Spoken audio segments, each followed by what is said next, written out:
ముందట అక్కడ ఎంతమంది వేట పండు పురోహితులు వచ్చి చెప్తూ ఉంటారట. చెప్తూ ఉండగా నారదమాల ముల్లోక సంచారి ముల్లోకాలు తిరుగుతూ భూలోకంలోకి ఒకసారి వచ్చి సూతమాముని ఆశ్రమానికి వచ్చారట. వచ్చి స్వామి మీ సరైన టైంలో పండగ తిండి లేక ప్రజలు అలవరిస్తున్నారు అడిగారట. అయ్యా దీని సరైన మార్గం చెప్పేవాడు శ్రీ మహావిష్ణు మాత్రమే అని చెప్పారట. వెళ్ళంగానే శంకు చక్రము గద పాల శరీరం పొగడ్తలు విష్ణుమూర్తిని. నారదమాముని నీ పొగడ్తలాపు, నువ్వు వచ్చే పని ఏంటో చెప్పడిగాట. అయ్యా భూలోకంలో ప్రజలు పడే కష్టాలు చూడలేకపోతున్నాను, వారికి ఏదో ఉపాయం ఉంటే చెప్పండి అడిగాట. అయ్యా నారదమామ చెప్తా విను. నువ్వు వేరే రమాసత్న వ్రతం ఉంది, ఆ వ్రతాన్ని కనుక భక్తి శ్రద్ధలతో చేస్తే అనుకున్న కోరిక నెరవేరుతాయని చెప్పాడు. అయ్యా ఇది ఎప్పుడు చేయాలి, ఏ మాసంలో చేయాలి, ఎవరు చేయాలి అడిగాట. ఎవరు? విష్ణుమూర్తిని. అయ్యా మనకి ఆ వ్రతం పేరు వీర వెంకట రమాసత్న వ్రతం అంటారు. ఆ వ్రతాన్ని కనుక చేస్తే మనకు అనుకున్న కోరిక నెరవేరుతాయి, సిరిసంపద కలుగుతాయి, సుఖ సంతోషాలు భోగభాగ్యాలు కలుగుతాయని చెప్పాడు. అది కార్తీక మాసంలో కానీ మాఘమాసంలో కానీ వివాహ వేడుకల్లో కానీ ఈ వ్రతాన్ని ఆచరిస్తే మన అనుకున్న కోరిక నెరవేరుతాయని చెప్పాడు. వ్రత విధానం కావాల్సిన పదార్థాలు ఏంటి అడిగాడు. అయ్యా ఈ వ్రత విధానం కావాల్సిన పదార్థాలు పాలు, పెరుగు, నెయ్యి, టెంకాయ, పూలు, పళ్ళు, ఆకు, ఒక్క నూకతో భక్తి శ్రద్ధలతో చేయమన్నాడు. ఈ వ్రతం చేసే ముందు ప్రథమంగా ఎవరు పిలవమన్నాడు? బ్రాహ్మణి పిలిచి కూర్చోబెట్టాడు. దంపతులు లేకుండా పూజ చేయకూడదు నాన్న. దంపతులు కంపల్సరీ సత్యనారాయణ వ్రతం దంపతులు ఉండాలి.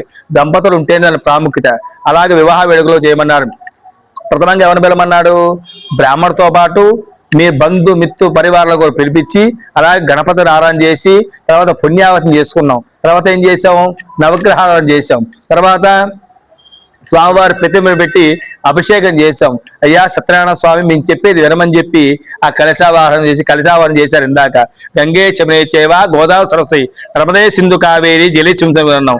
ఈ నదులను తీర్థం తీసుకుని కలశలు ఆవాహన చేసుకొని ఆ వీర వెంకట సత్యనారాయణ స్వామి వ్రత విధానం తెలుసుకోమని చెప్పి ఓటోధ్యాయ సమాప్త వేసేయండి. దేవుడి మీద వేసేయండి నక్షత్రం మీరు. నాదే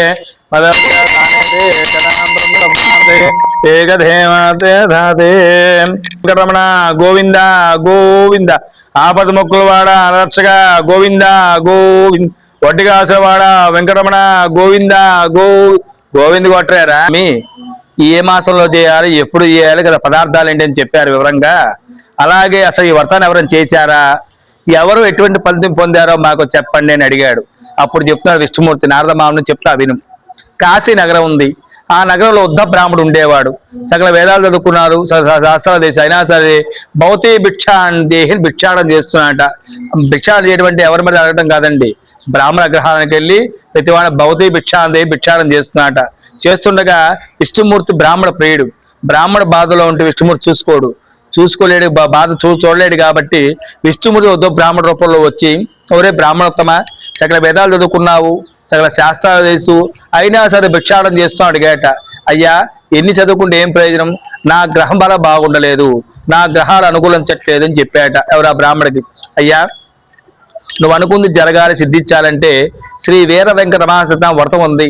ఆ వ్రతాన్ని కనుక నువ్వు భక్తి శ్రద్ధలతో చేస్తే నువ్వు అనుకున్న కోరికలు నెరవేరుతాయి, సిరిసం కలుగుతాయి, సుఖ సంతోషాలు కలుగుతాయి, భోగభాగ్యాలు కలుగుతాయి అని చెప్పాట. అయ్యా ఆ వ్రతం ఎప్పుడు చేయాలి, ఎప్పుడు ఏం చేయాలి, పదార్థాలు ఏంటి అడిగాడు. అయ్యా తమకు సర్వం తెలిసిన వారు బ్రాహ్మణోత్తములు ఉదయాన్ని లేచి తమ కాలకృత్యాలు నెరవేర్చుకొని సూర్యుడు అస్తమించాక వ్రతం చేయమన్నాడండి.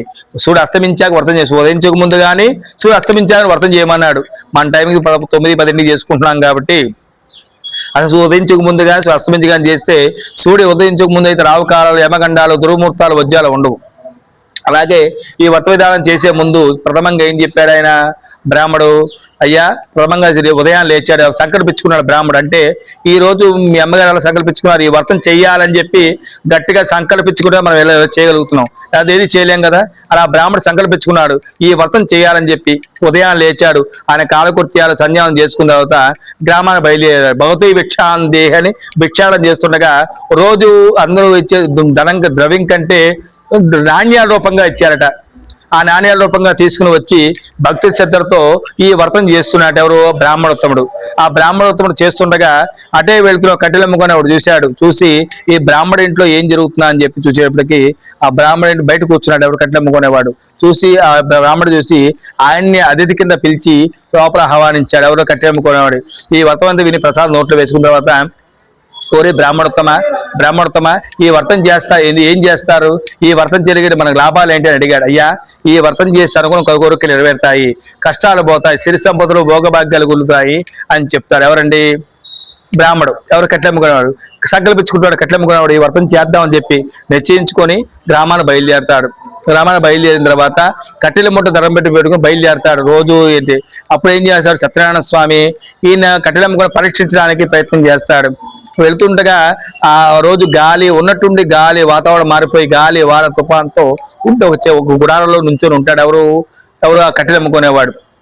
అయ్యేంటి సత్యనారాయణ వ్రతం చేద్దాం అనుకున్నాము, నాకు ఇలా జరిగింది అని చెప్పి అలా ఉంచుండగా చీకటిగా గుడారంగా ఎక్కడ ఏమీ లేదు, ఎక్కడ ఎటే మార్గం కూడా కనపట్ల.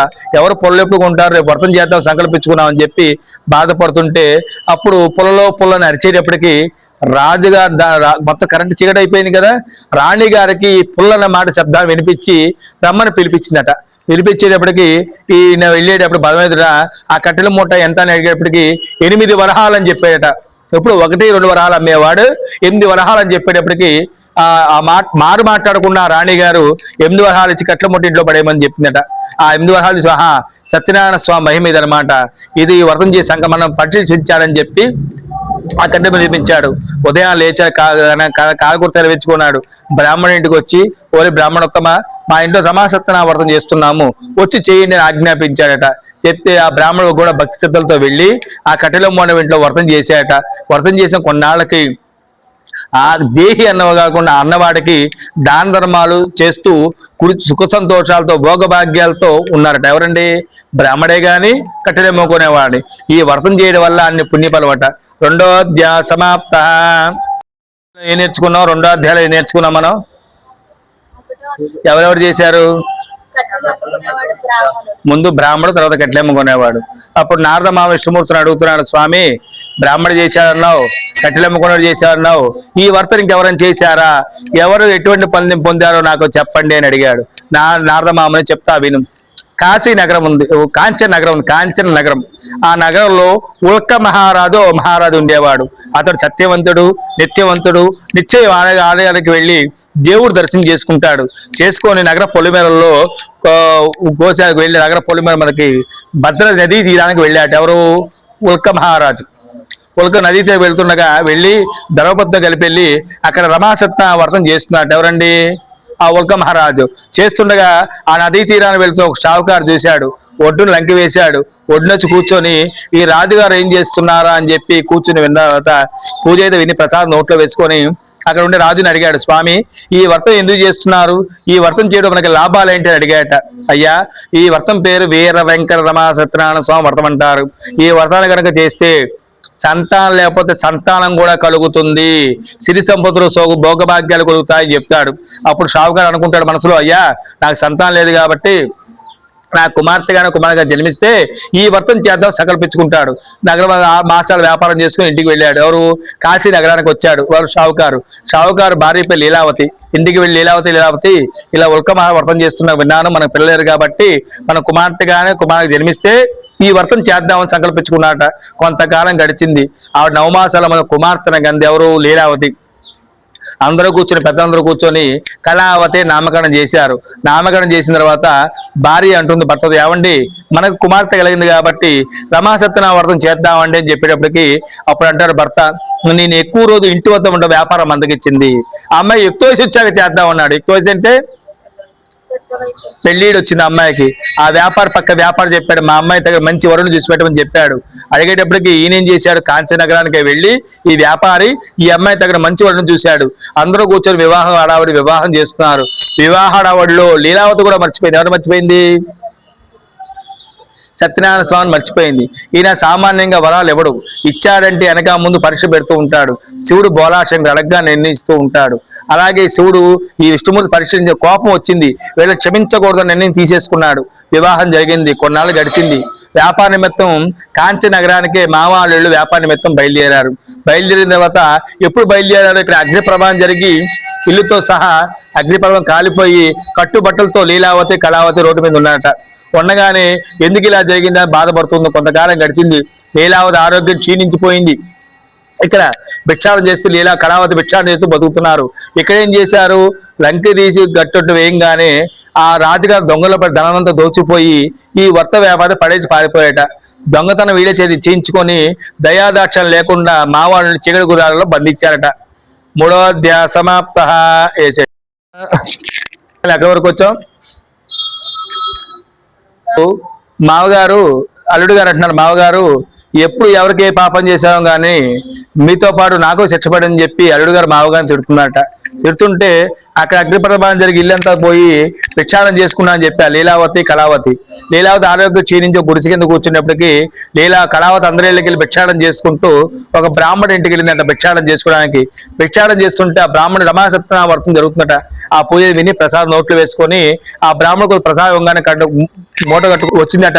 లీలావతి కోప్పడింది, అమ్మా ఇంత అర్ధరాత్రి అయింది, ఎక్కడికి వెళ్ళావమ్మా అని అడిగేటప్పుడు, అమ్మా ఒక బ్రాహ్మణ ఇంట్లో రమాసత్యనారాయణ వ్రతం జరుగుతుందమ్మా, అక్కడికి వెళ్ళి కూర్చొని ప్రసాదం తీసుకొచ్చి ఇంత లేట్ అయిందని చెప్పిందట.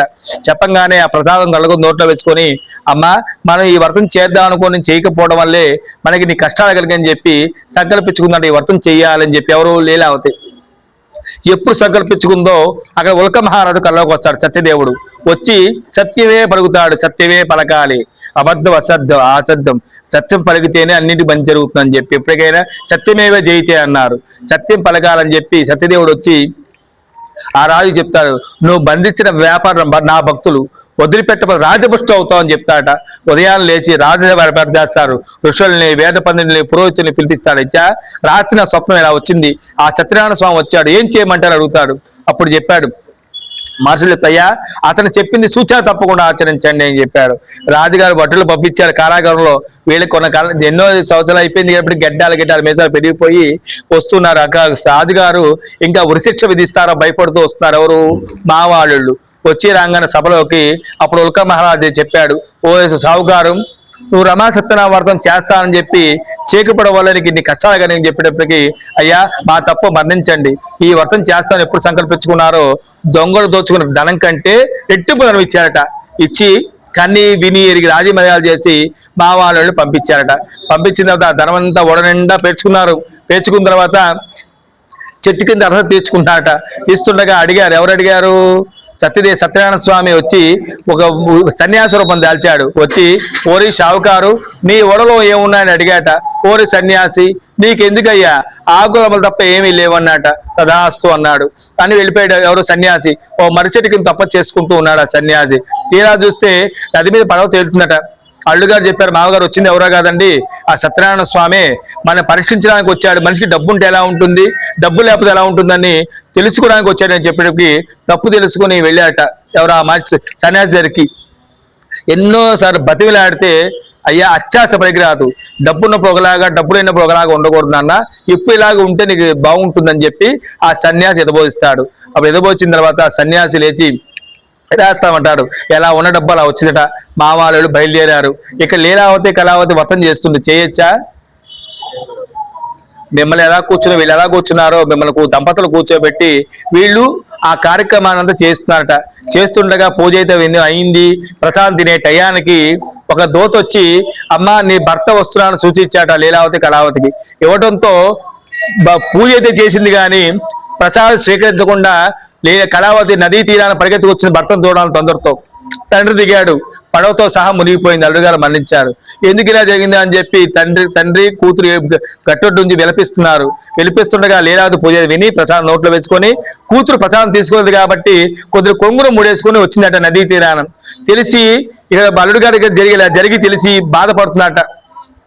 విలిపిస్తుంటే ఇప్పుడు ఏడిస్తే ఎలా కళ్ళు నీరు చూసుకోవడానికి కొంగ వాడతారు కదా, ఆ కొంగ చెప్పి ప్రసాదం గుర్తొచ్చిందట లీలావతికి.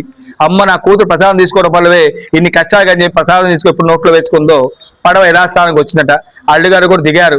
ఆకాశ ధ్వని వినపడింది. విష్ణుమూర్తి చెప్పాడు, ఓరో షావుకారు కోరిక అయిన తర్వాత కోరకూడదు, కోరిన మన పని అయినా ఒప్పైనా కోరిక తీర్చేయాలి, అనుకున్న కోరిక తీరిస్తే నీకు అన్ని శుభాలు కలుగుతాయని చెప్పి ఇది పోస్తాడు. అయ్యా మా తప్ప మన్నించండి, ప్రతి సంవత్సరం మిమ్మల్ని మర్చిపోకుండా వ్రతం చేస్తామని చెప్పి ఆ నదీ తీరాన కూర్చొని వ్రతం చేసి దాన ధర్మాలు చేస్తూ గుళ్ళు గోపురాలు కట్టిస్తూ సుఖ సంతోషాలతో భోగభాగ్యాలతో ఉన్నట్టండి. 4వ అధ్యాయ సమాప్త. మనకి 4వ అధ్యాయంలో ఏ రాజు చేశాడు? ఇప్పుడు 5వ అధ్యాయంలో తుంగజ మహారాజ్ చేస్తున్నాడు. ఎవరు? తుంగజ. ఇతడు సత్యవంతుడు, నిత్యవంతుడు. నిత్య ఆలయానికి వెళ్ళి దేవత దర్శనం చేసుకుంటాడు. ఇందాక ఆయన ఎవరు దర్శనం చేసుకున్నాడు? దేవుడు దేవత అంతే. దేవత దర్శనం చేసుకొని నగరపు వేటకు వెళ్ళి నగర పొలిమేరలో వస్తుండగా నగర పొలిమేరలో కొంతమంది గులలు రమా సత్యనావర్తం చేస్తున్నారట. చేస్తుంటే ఒరే షావుక రాజు తుంగజ మహారాజా మీ రమా సత్యనావర్తం చేస్తున్నామని ఆజ్ఞాపి పిలిచారట. పిలిస్తే తిరస్కరించారట. ఎవరు? తుంగజ మహారాజు. వెళ్ళిపోతుండగా నారదమామ ముందు వచ్చి, అయ్యా తమ రాజ్యంలో ప్రజలంతా కన్నబిడ్డలో చూసుకుంటారు, తమ రాజ్యం అంతా భూమట్టం అయిపోయిందని చెప్పాట. చెప్పేటప్పటికి ఎందుకు ఇలా జరిగిందా అని చెప్పి చింతిస్తూ ఉన్నాడు. ఎవరు? తుంగజ మహారాజు. అప్పుడు తుంగజ చింతిస్తుండగా వెళ్ళేటప్పటికి నారదమామ చెప్పాడు, గొలలు వ్రతం పిలిస్తే నువ్వు తిరస్కరించావు, అందుకే నీకు ఈ కష్టాలు కలిగాయని చెప్పేటప్పటికి తప్పు తెలుసుకుని వెళ్ళాట. ఎవరి దగ్గరికి? ఆ గొలల దగ్గరికి వెళ్ళేటప్పుడు కుర్చీలో కూర్చున్నాడు. ఎవరు? తుంగజ మహారాజు. కూర్చోడం కదా ప్రసాదం అంతా తినేసి గిన్నెలు కడిగేసి బోర్లు ఇచ్చేసారట. ఎందుకు ఇలా జరిగింది అని చింతిస్తున్నాడు తుంగజ మహారాజు. అక్కడ చేసే యాజ్ఞిక బ్రహ్మ అంటే పంతులు గారిని, కార్యక్రమం చేసే పంతులు గారిని యాజ్ఞిక బ్రహ్మ అంటారు. ఆ బ్రహ్మ, అయ్యా బ్రాహ్మణోత్తమ, గత ఏ జన్మలో ఏ పాపం చేశానో నాకు తెలియదు, నాకు పిల్లలు లేరు, నా ప్రజల్ని కన్నబిడ్డల వల్ల చూసుకుంటున్నాను, అయినా నాకు ఎందుకు ఇలా జరిగిందా అని చెప్పి బాధపడుతున్నట. అప్పుడు బ్రాహ్మడు దివ్య దృష్టితో చూసి, గత జన్మలో రోమ మహర్షికి అన్యాయం చేశావు, అందుకే నీకు ఈ జన్మలో ఇలా జరిగింది అని చెప్పాడు. రోమం అంటే వెంట్రుకలు. అంత జన్మలో రాజే, అది 100 మంది కుమారులు. వేటకు వెళ్ళేటప్పటికి అది ఎలుక పంటను కూడా బాణం వేసాట. ఆ మహర్షి సంతానం కోసం విష్ణుమూర్తి కోసం తపస్సు చేస్తూ ఉన్నట. చేస్తుండగా ఈయన గుండెలు బాణం వేసేటప్పటికి ఆ రోమహర్షి శపిస్తాడు. ఎవరు? తుంగజ మహారాజుని. వచ్చే తుంగజ మహారాజే పుడతావు, నువ్వు నీ ఎలా సంతానం అలమటిస్తున్నానో నువ్వు సంతానం అలమటిస్తావు అని శపిస్తాట. ఆ బ్రాహ్మణ దివదృష్టితో చూసి, అమ్మా నీకు తుంగజ మహారాజా ఈ శాప విమోచన కలగాలంటే ఇందాక మీ గోత్రం మీ పేరు చెప్పా, ప్రజలందరూ సామూహిక వ్రతాలు పెట్టి ఆ పుణ్యపర్వంతా తీసి నీ చేతులు దారబోస్తే మీకు సంతానం కలుగుతుందని చెప్పాట. ఎప్పుడు చెప్పి తుంగజ సంకల్పించుకుంటాడు. ఎప్పుడు సంకల్పించుకున్నాడో ఇలా రాజ్యం అలా ఉందట. నగరానికి చాటి చెప్పాడు. ఒక ఏకాదశి రోజు సామూహిక వ్రతాలు పెట్టాడు. అందరూ తీసుకొచ్చి ఆ రాజుగారి చేతులు దారబోసారు. ఎవరిని? ఆ పుణ్యఫలాన్ని చేస్తే ఆ రాజుగారి కొంతకాలంగా కుమార్తె జన్మించింది. ఆవిడ ప్రహల్లికాదేవి అని కుమార్తె జన్మించింది. ఆవిడ సత్యవంతుడు. ఆవిడ జన్మించిన తర్వాత అన్ని రాజ్యాలు జయించేవాడు. ఎవరు? తుంగజ మహారాజు. జయించి ఏకఛత్రాధిపతిగా పాలిస్తూ ఉండేవాడు. సర్వే జనా సుఖినో భవంతు, సన్మంగళాని భవంతు. సంపూర్ణ పౌర్ణంతనాదే మదవ్యోసానేతి ఏకదాం బ్రహ్మణోపారతే ఏకదేవాతే ధాతే సాంప్రాద్యం భౌత్యం వైరాద్యం పరమేద్యం మహారాధిమాధిపత్యం. ఏడుకొండవాడ వెంకటరమణ గోవింద గోవింద. ఆపద మొక్కులవాడ అర్చక గోవింద గోవింద. వటికాసులవాడ వెంకటరమణ గోవింద గోవింద. నమ పార్వతీపదే. హర హర మహాదేవ. స్వామి. Like, subscribe and press the bell icon for new updates.